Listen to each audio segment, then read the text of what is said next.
Well, good evening or afternoon, everyone. Welcome to this afternoon's Board of Education work session. Today is Monday, October 26th. And Mr. Ross, will you please call the roll? I will. Ms. Williams, Present. Dr. Baker, Here. Ms. Davis, Here. Dr. Flores, Present. Mr. Ross present, Ms. Shockey, Here. Reverend Matias. Reverend Matias, Ms. Grant is excused. Ms. Lewis, probably on the way. Well, we do have a quorum. Excellent. Thank you, Mr. Ross. All right, well, I will move on to our order of business this afternoon, which is our financial audit review. And Dr. Roby, can I hand it over to you? Oh, Introduce sure. our team. Thank Good you. evening, everyone. Can everybody hear me? Okay. Yep. Yes. And so we are about to embark on our financial audit. We have representation from Plant Moran, and Larry Oberst, who is our Chief Financial Officer, will provide an overview of what the work will be this afternoon. And so I'm going to turn it over to him. Great. Thank you, Dr. Roby. Good afternoon, board members. Yes, this is that time of year again where we'll review the financial statement audit. Just want to remind Ms. Shotkin and the board that when we're through with this, we will need a motion to accept the audit report as required under board policy. So I believe you were all sent earlier this afternoon the PDF files. There should be 3 documents there. The very large 125-page financial statement itself, audit financial statement, a smaller federal program report, and then a report to the board, which is a requirement of the auditing standards. Good evening, Ms. Lewis. Glad you could join us. I'm doing fine. A person who has nothing to do should never be late for a meeting, but I was. So I'm back. Sorry. Glad to have you since you're quite the become quite the financial. Oh, I know. Just throw those numbers at me. Are you going to help me? I just got a note from the IRS saying that I owe $4,500. So how about you helping me with that? We can talk offline. Okay. Anyways, I'm going to spend a few minutes going over a PowerPoint presentation that summarizes our financial statements. Make a few more comments on that, then I will certainly address any questions you may have, then turn it over to Jeff Egberts, our audit partner from Plant Moran. He also has a colleague, Corey Van Dyke, who is he is the senior manager on the engagement. And I will tell you that because of the pandemic situation, this audit this past year was done 100% virtual. Over the past number of years, Plant Moran, like many accounting firms, have been moving more and more to electronic documentation, but this was all done virtually now. So meetings, Zoom like we're doing now, and documents moving back and forth electronically. And it went well, actually. It went well, and Jeff can talk about that a little bit later. So let me pull up for you. Let me find it here. Everything I have opened. All right.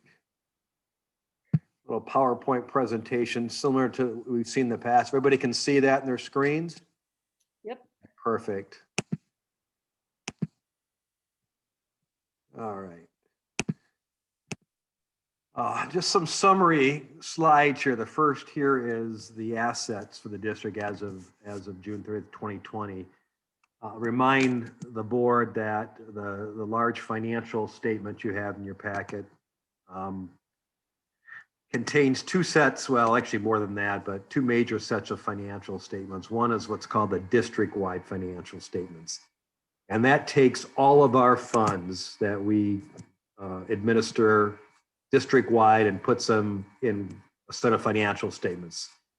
And that's what you see on the left side of the slide here in terms of the asset piece. The other, on the right side, there's a general fund. That is our main operating fund.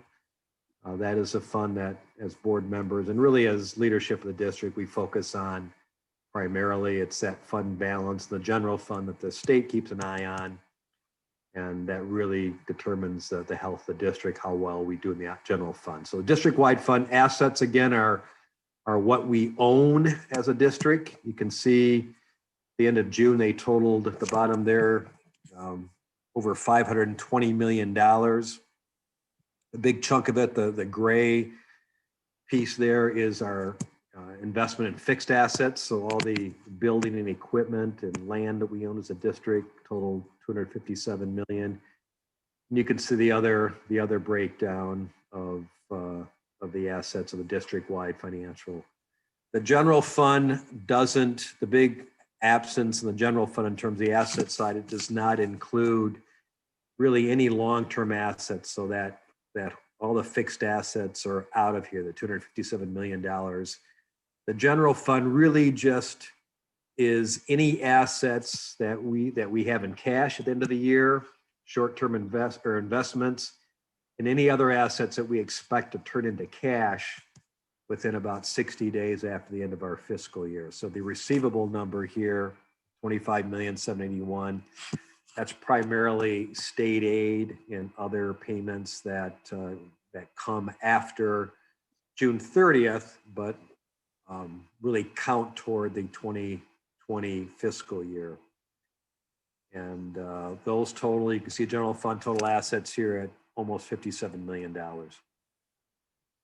Again, that's what we own as a district.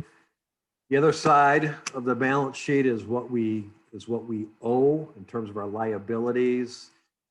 And the difference between is on the district-wide side is our net position. On the general fund side, it's fund balance. So again, district-wide is everything together. A big number here, the kind of dark blue is what's called non-current liabilities, total $721 million. More than half of that 720 relates to the pension liability that we've talked about for a number of years here that had to be put on the balance sheet. Oh geez, I don't know now, 4 or 5 years ago.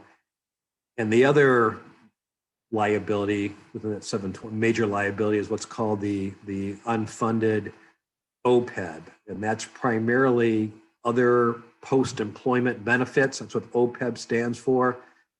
Relates to us, that's mostly health insurance that is paid on behalf of retirees. Now, all those payments go through the separate MIPSR plan, which is a separate entity. But that MIPSR plan, as we've been talking about, has a significant liability. Now it's in the neighborhood of $33 billion. So our portion of that $33 billion underfunding is what's in this part of the $720 million. Our piece is close to about $400 million on the pension side. And it's about almost $86 million on the OPEB side. So about $485 million of the 720 is for the unfunded retirement plan at the state level. We've talked about that and the cost for all districts to fund that. You may recall from my discussion, I believe last month, about the state budget. The state now is putting over $1.5 billion into that fund every year. So it comes directly out of the school aid fund and into the MIPSR's fund. And we're still putting money, us and other districts are putting dollars in there also. And it's still $33 billion underfunded. This big negative figure here, that's the net position, 448,000. So really what that means is that our liabilities exceed our assets at this point in time. And again, most of that's related to what I just talked about, the unfunded liability for the pension plan and for the OPEB. General fund looks better, where those kinds of things are pulled out of there. Long-term assets are pulled out of the general fund, just like the long-term assets are pulled out of the assets side. Long-term liability is pulled out of the liability side of the general fund. Most of our liabilities here, again, these are liabilities that are essentially going to be paid within 60 days at the end of the year. Piece of it's accrued salaries and fringe benefits. Other liabilities is the other piece of it. Our fund balance is made up of 3 different components: the non-spendable fund balance, the assigned fund balance, and the unassigned fund balance. The state looks at all those together when they're looking at fund balance minimum. So those 3 fund balance components on the general fund total 10.7 million. And I'll talk a little bit more in detail about the general fund in just a minute here when I get done going through these slides. Let me take a breath here for a second, see if any board members have a question on these 2 slides so far. Okay.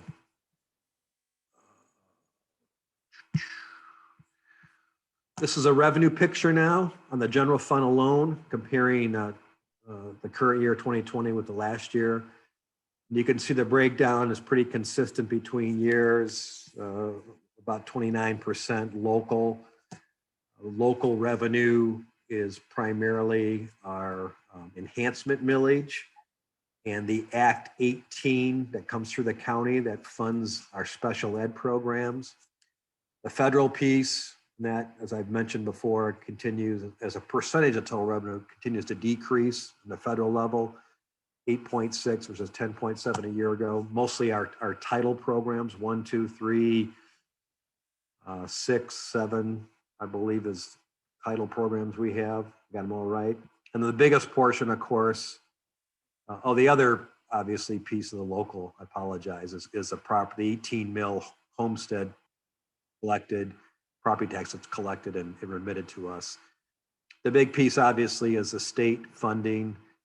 That's the combination of the foundation allowance as well as grant programs for the state like the 31A, which is our biggest program. So overall, total revenue, almost $211 million in 2020, about $5 million.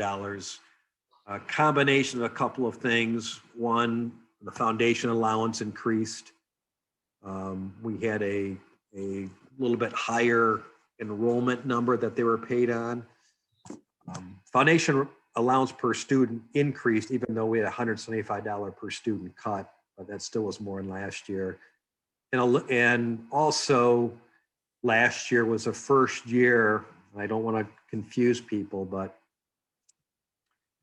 our special ed students, we are essentially paid the greater of the foundation allowance or a percentage of total cost. And for a lot of years, that percentage of total cost exceeds a foundation allowance. Now that percentage is essentially, used to be up until last year, the 2020 year, about 27.5% of total costs is what we get reimbursed from the state. Last year, for the first year, the state increased that percentage from 27.5% to by 2% to about 29.5%, 30%. So as a result, we got more special ed funding from the state, which is also in this turquoise bar, if you will. And fortunately, in the 2021 state budget, they retained that 2 percentage point increase. So we still will get that in the current fiscal year. Expenditure side, again, in total, 213 million this year versus about 11 million the prior year. The allocation between the 2 major components are about the same. Bulk of it, 85% in the instruction support and about 15% in the other district expenses. You can see over here inside of the slide, the major account classifications in the instruction and support. Basically all the costs it takes us to run our school buildings and to instruct our kids in the buildings, if you will. And then the other category is most primarily, I'm going to call it central office type of support services, as you can see there.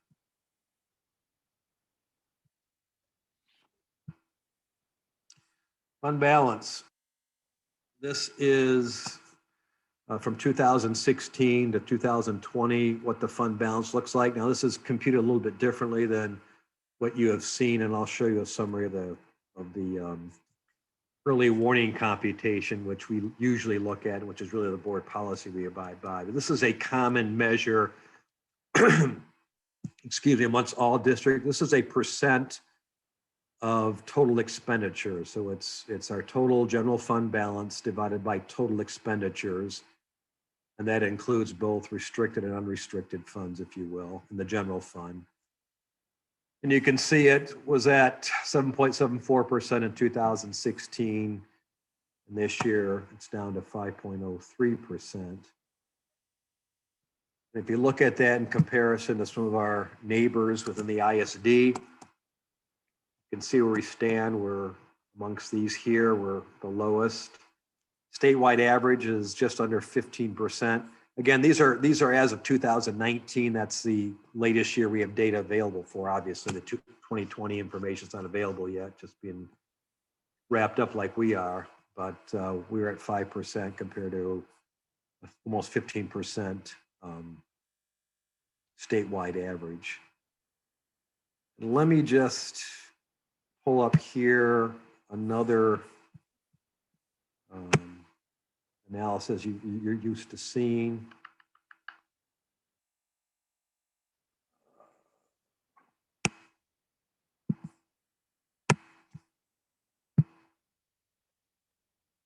Everybody see this? Yes? Yes. Okay. This is the fund balance. Let me get this out of the way. Computed under board policy and the early warning computation. So this takes this takes the general fund balance, sole fund balance, and divides it by total, essentially total unrestricted revenue. And I go back to the far left here to 2018 audited amount. We're at almost $15 million in fund balance, represented over 10% of the unrestricted revenue. You can see last year, the green column, we ended up at about 12.3 million, 8.5%. We started the 19-20 year, the proposed budget way back in June of 2019 that you approved. We thought we'd be at 10.7 million, 7.25% of fund balance. Amendment 1, again, this is still pre-COVID-19. Amendment 1 you approved in early February of this year. We were going to use a little more of the fund balance, which was going to take us down to about 5.5%. Then the pandemic hit in March. Amendment 2, which you approved the last board meeting in May, and that was, I'm sorry, last board meeting in June actually, and that was based on, at that time, what we believed to be a $650 per student cut in state aid. We rolled $350 of that cut back in the 19-20 year. We also had some ESSER funds that we were made aware of that we qualified for. We hadn't yet applied for them, but we assumed 1.1 million of those ESSER dollars, which we'd actually already made expenditures on, would come into the 19-20 year. Anyways, those two major factors reduce the fund balance, again, projected at the end of the year of just over $6 million, down below that 5% minimum fund balance of the state. And the early warning requires us to have 4.21%. Then when the state budget was for the then shortly after we adopted the 2021 budget at the end of June, the state figured things out. The cut for 19-20 was only going to be $175 per student, not the $350 that we thought it was going to be, and that was in these numbers here.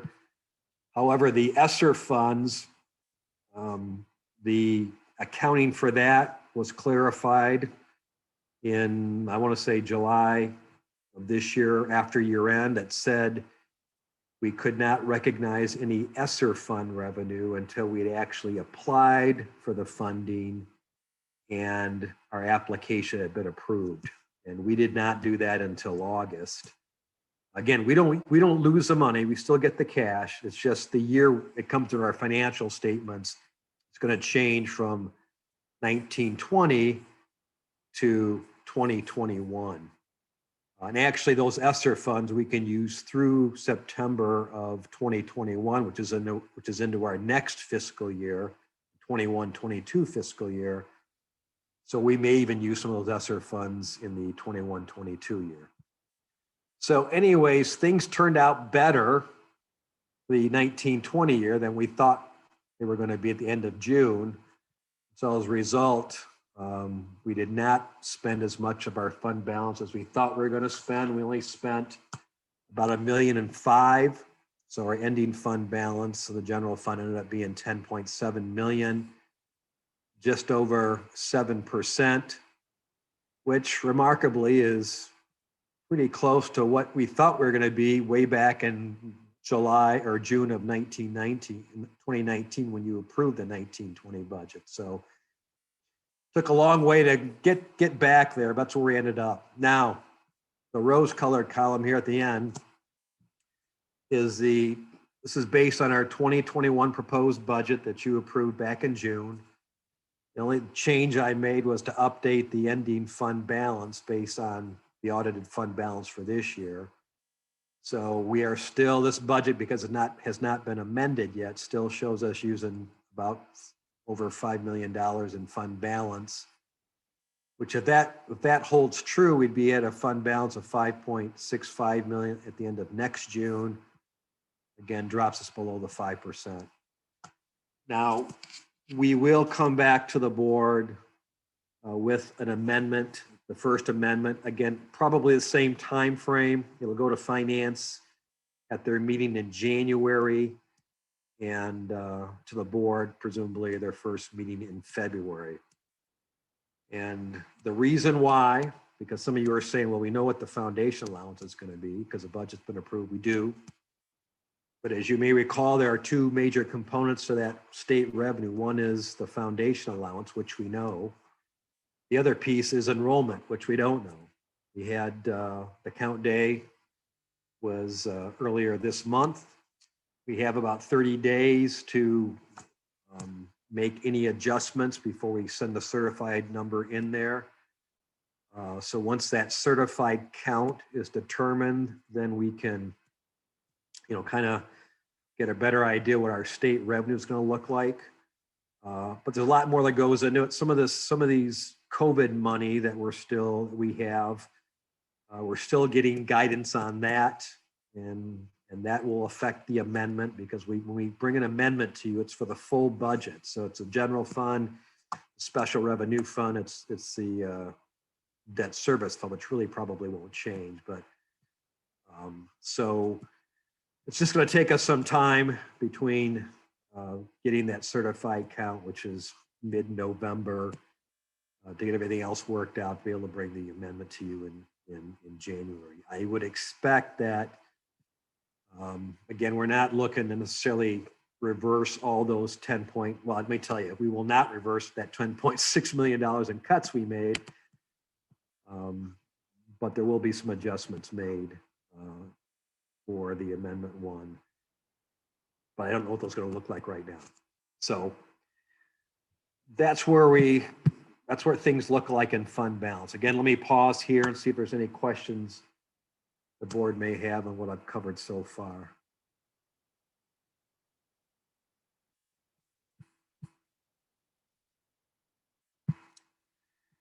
Okay, let me just jump in. I just want to show you one thing I don't want to go into the depth in the financial statements, certainly any specific questions, but this is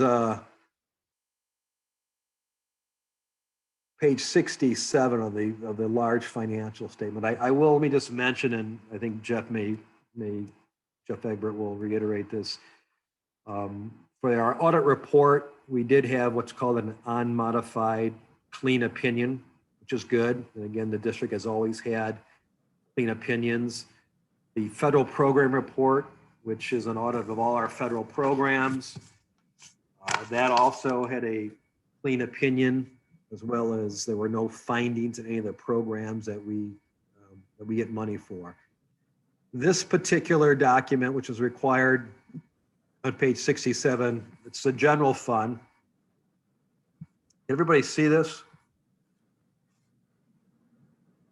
I don't think I shared it. No, you didn't. I gotta say, I didn't think I shared it yet. Hang on a second. Let me get it up here. My apologies.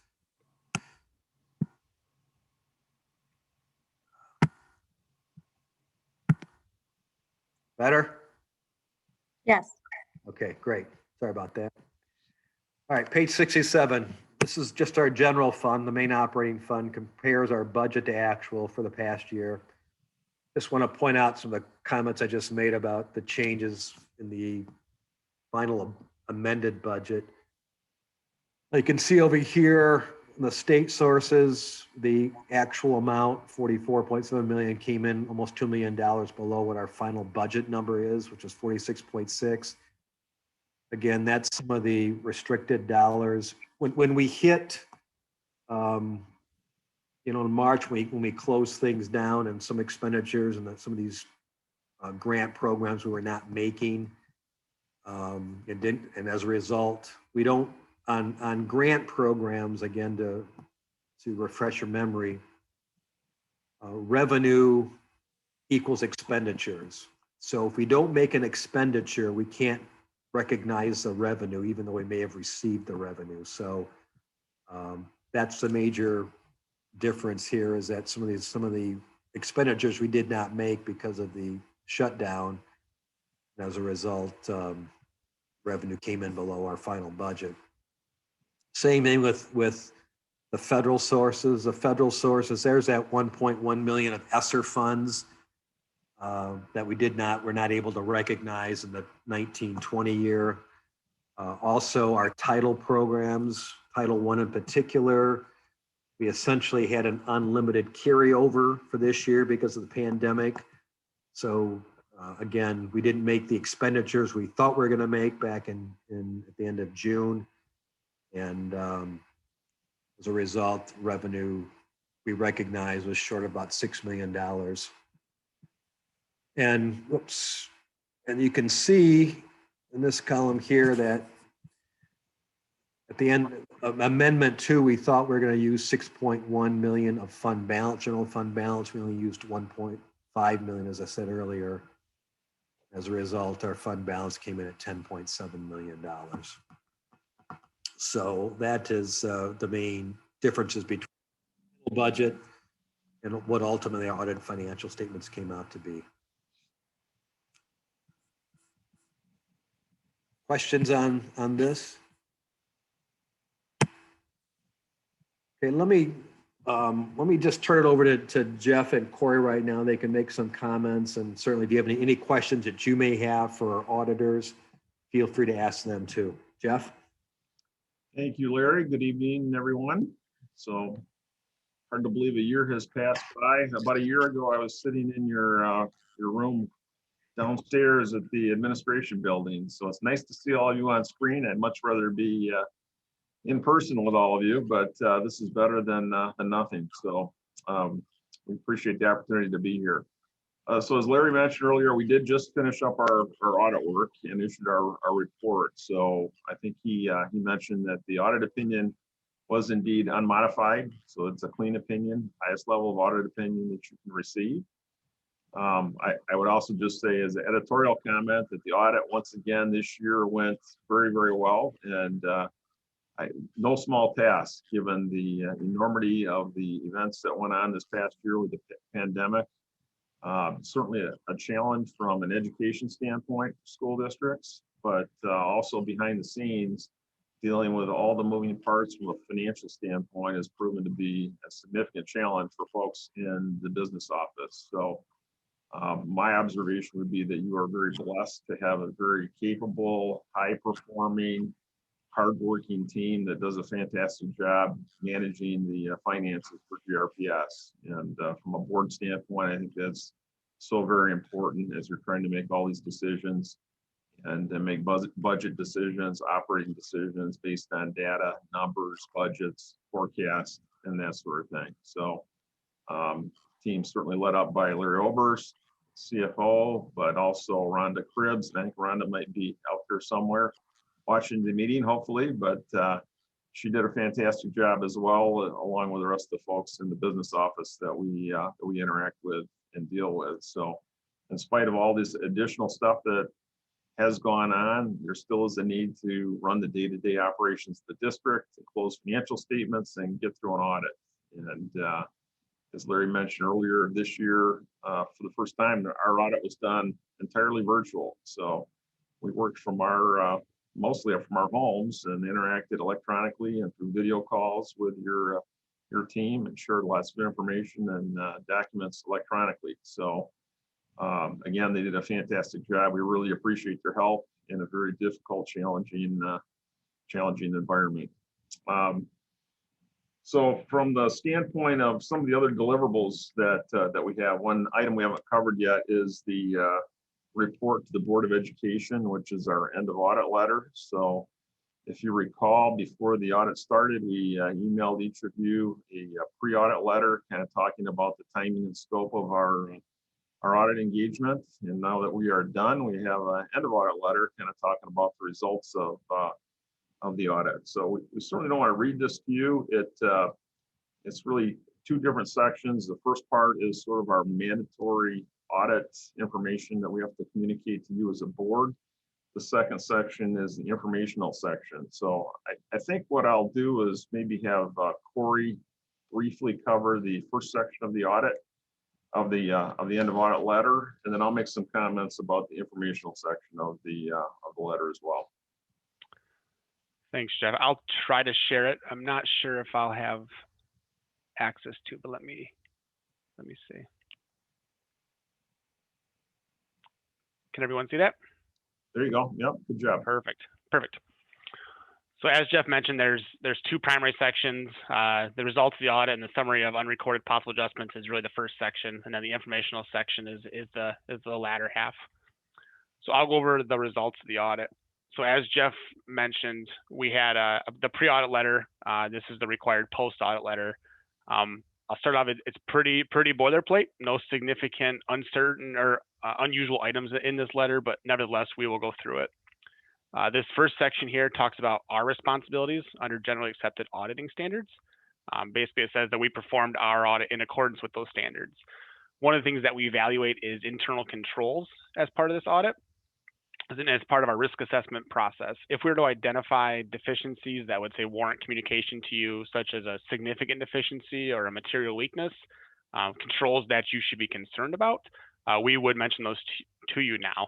We didn't identify any significant deficiencies or material weaknesses in our audit or evaluation of internal controls.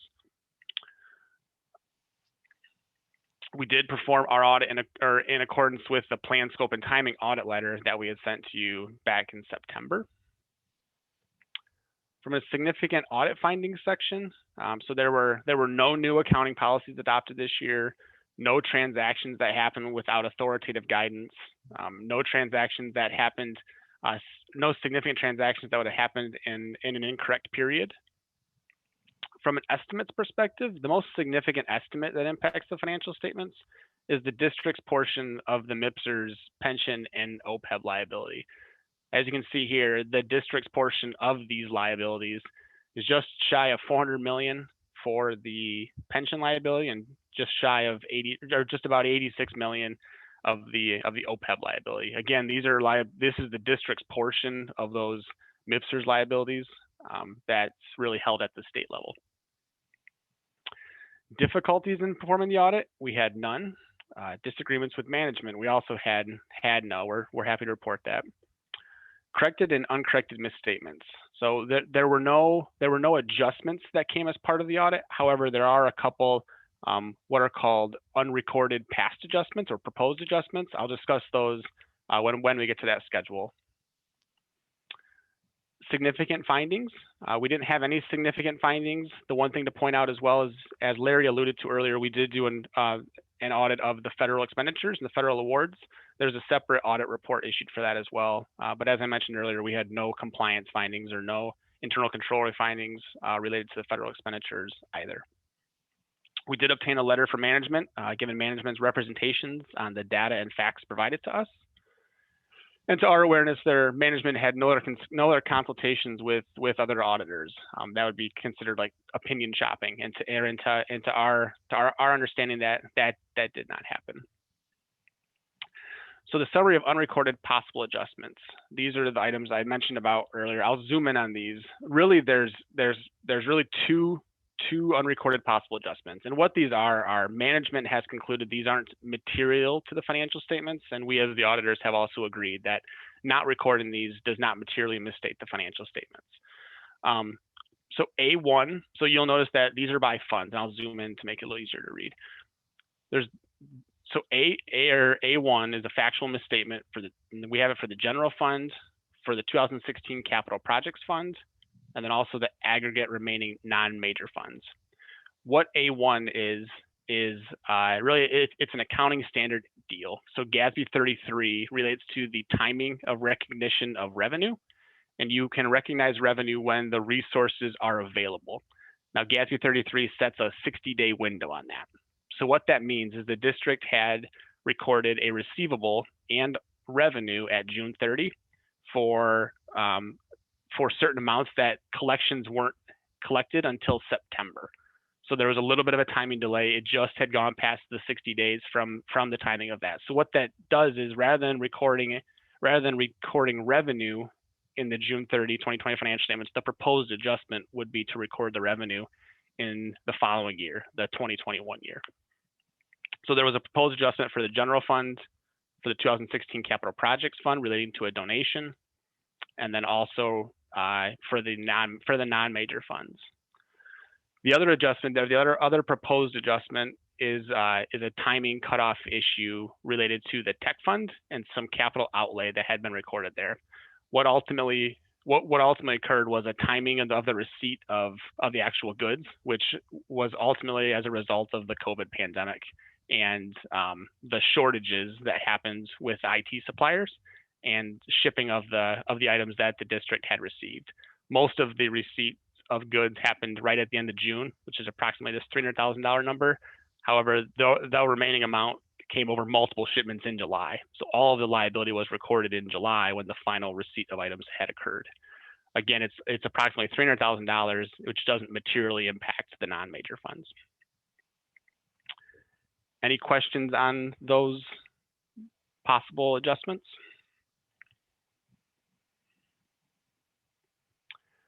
I'll turn it over to Jeff then to go over the informational items. Corey, maybe since you're sharing your screen, you can keep playing along and driving the PDF. So again, the rest of this letter is informational in nature, and I would encourage you to read through it. We have about 10 or 11 pages of informational items. We can try to pick out some highlights or arguably lowlights of certain things that would be important for you to know about as a board. Much of this has to do with things that are going on from an accounting and finance standpoint at the state level, as well as with GASB, which is the accounting board that sets accounting standards for governmental entities. GASB is the Governmental Accounting Standards Board. But the first 3 pages or so are kind of a recap and a synopsis of what I would call the roller coaster ride that you embarked on, working your way through both the past year and then some forward-looking things looking into the 2021 year as well as beyond. So if you recall, going into this year, things were looking relatively fine, and then the pandemic hit. And from March through the end of June, lots of uncertainty about the degree of potential proration that might happen. And I know you dealt with that as you were grappling with what to do with the budget, not only for the June 30, 20 year, but also the subsequent year's budget as well. As it turned out, we ended up with $175 proration and cut, and then it looks like for next year, it's going to be relatively flat. Moving forward to let's go about another page forward, Corey. Actually, 2 pages. Go to page 10. So one of the things we talked about earlier is really the high level of uncertainty that exists for school districts, and really looking beyond even 2021 is difficult because there's a lot of things that are going to come into play with the state budget, which will ultimately impact financing at the local school district level. There's another revenue estimating conference that's going to happen in January, so stay tuned for that, and it'll be interesting to see what that revenue conference looks like compared to the one that happened in August. But certainly a time of heightened uncertainty, and will require ongoing diligence and care as you're looking at budgets moving forward. You've all heard about many of the additional sources of federal funding, and Larry mentioned a couple of them: the CRF money, the ESSERS money. And there's a couple other pots of money that have been specially earmarked, primarily to deal though with pandemic types of expenses. So none of this money is free without strings attached, and it really is designed to cover incremental expenditures that districts have or will incur.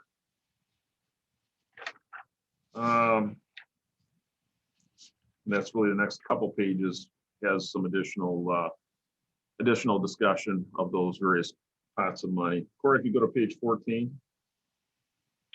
Yep. Bottom on the fund balance section. So we spent a lot of time, and Larry spent a lot of time earlier covering the district's fund balance, or where you've done for the last couple of years, as well as where your preliminary budget is for the 2021 year. So as a reminder, that this year you had a change in fund balance of about $1.5 million, and fund balance was about $10.7 million at the end of the year. You saw in the chart in the graph that puts the GRPS's fund balance at a little over 5%, measured as a percentage of expenditures.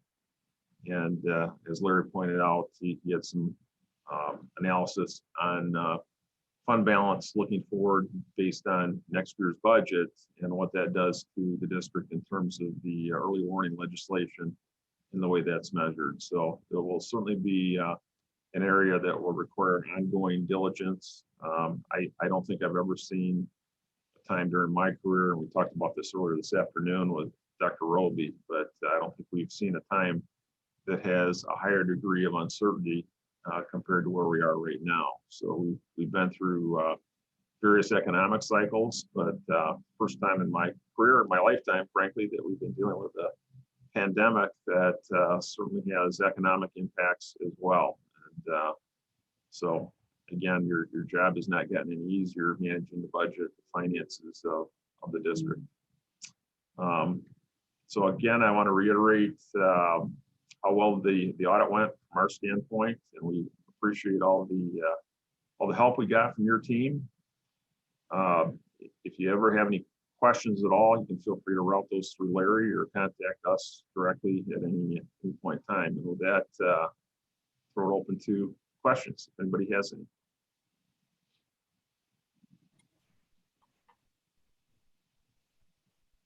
Any questions, board members?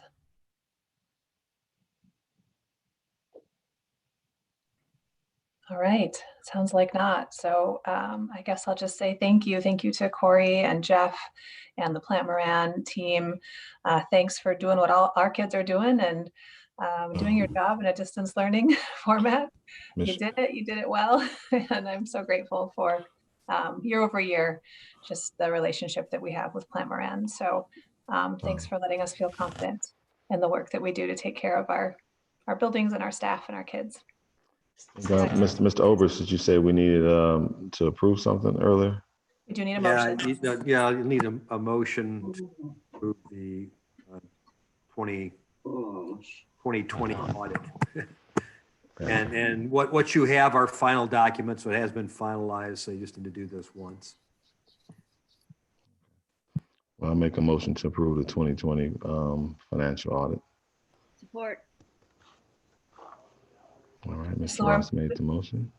What was that, Yes. Miss Ms. Lewis, you second that? I second that. Yes, Renard. Do you have the list of names? Because I didn't get them from. Yes, I do. All right. Ms. Williams, Yes. Dr. Baker, Yes. Ms. Davis, Yes. Dr. Flores, Yes. Mr. Ross, yes, Ms. Shockey, Yes. Reverend Matias is absent, Ms. Grant is absent, and Ms. Lewis. Yes. All right, that motion passes 7-0. All right, thank you, Mr. Ross. All right, Dr. Roby, do we have anything else this evening? Don't believe so.